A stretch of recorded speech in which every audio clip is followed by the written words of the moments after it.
Hello everyone, কেমন আছেন সবাই? আজকে আমি দারুণ মজাদার একটা নোনতা বিস্কিটের রেসিপি আপনাদের সাথে শেয়ার করব। মাত্র 1 কাপ ময়দা দিয়েই কিন্তু আমি এতগুলো বিস্কিট বানিয়েছি। আর বিস্কিটগুলো কিন্তু খেতে খুবই মজা আর বানানোটাও খুবই সহজ। কথা না বেরিয়ে মেন রেসিপিতে চলে যাই। প্রথমে একটা বলে আমি নিয়ে নিলাম ময়দা। এখানে আমি 1 কাপ ময়দা নিয়েছি। আর আমি এখানে দিয়ে দিলাম আইসিং সুগার, মানে চিনিটা গুঁড়া করে নিয়েছি। আপনারা চাইলে আইসিং সুগারটা কিন্তু স্কিপ করতে পারেন। আমি এখানে 3 টেবিল চামচের মতো আইসিং সুগার দিয়েছি আর হাফ চা চামচ দিয়ে দিয়েছি বেকিং পাউডার আর হাফ কাপ তেল। 1 কাপ ময়দার জন্য কিন্তু হাফ কাপ তেল লাগবে। আর এখানে দিয়ে দিলাম 1 টেবিল চামচ কালো জিরা। কালো জিরাটা দিলে কিন্তু বিস্কিটের টেস্টটা দারুণ আসে।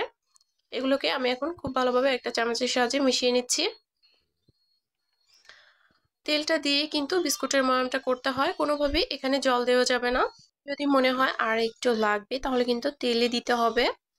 আমি এখানে পরে কিন্তু আরো 2 টেবিল চামচ তেল দিয়েছি।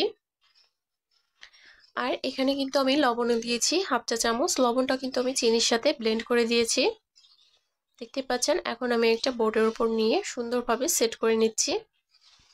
তারপরে আমি বিস্কুটগুলো কাটিং করব।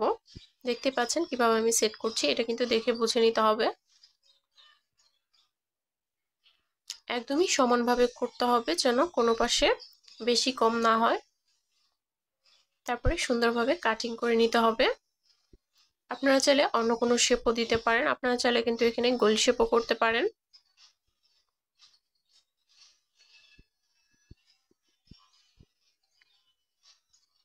প্রথমে আমি লম্বা লম্বা করে কাট দিয়ে নিলাম আর তারপরে এখান থেকে 2টা কাট দিয়ে নিলাম, দেখতেই পাচ্ছেন। এখন আমি বিস্কিটের উপরে ডিজাইনটা করে নিব। এটা কিন্তু বিস্কিটগুলো কাটার আগেও আপনারা করতে পারেন, আমি পরে করে নিচ্ছি। দেখেন খুবই সুন্দর করে একটা ডিজাইন হয়ে গেল চাকু দিয়ে। আর খুবই সাবধানের সাথে কিন্তু বিস্কুটগুলো তুলতে হবে, তাহলে কিন্তু এখান থেকেই ভেঙে যাবে। হাত দিয়ে তোলা যাবে না, চাকু দিয়ে তোলার চেষ্টা করবেন। আমি একটা স্টিলের প্লেটে তেল ব্রাশ করে নিয়েছি আর সেখানে আমি বিস্কুটগুলো বেক করব, দেখতে পাচ্ছেন। চেষ্টা করবেন একটা অ্যালুমিনিয়ামের পাত্রে বেক করা, তাহলে কিন্তু উপরেও খুব সুন্দর একটা কালার আসবে। আর এই ছিদ্রটা কিন্তু বন্ধ করে দিতে হবে। চুলার আঁচটা থাকবে মিডিয়াম লোতে। আমি বিস্কুটগুলোকে 35 মিনিটের মতো বেক করে নিয়েছি। গরম থাকা অবস্থায় তুলতে যাবেন না, তাহলে কিন্তু বিস্কুটগুলো ভেঙে যাবে। গরম থাকা অবস্থায় কিন্তু বিস্কুটগুলো খুবই নরম থাকে। আর আমার ভিডিওটি যদি আপনাদের কাছে ভালো লেগে থাকে তাহলে অবশ্যই পেজটি ফলো দিয়ে দিবেন আর চ্যানেলটি সাবস্ক্রাইব করে দিবেন। দেখতেই পাচ্ছেন কতটা সুন্দর হয়েছে বিস্কুটগুলো। খুব সহজেই কিন্তু বানিয়ে নিতে পারেন মাত্র 1 কাপ ময়দা দিয়ে এতগুলো বিস্কুট।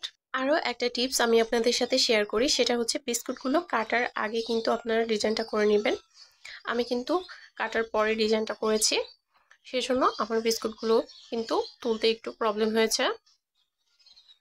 আমি একটা বিস্কিট আপনাদেরকে ভেঙে দেখিয়ে দিচ্ছি, দেখতে পাচ্ছেন কতটা সুন্দর হয়েছে। সবাই ভালো থাকবেন, দেখা হবে নতুন কোনো ভিডিওতে।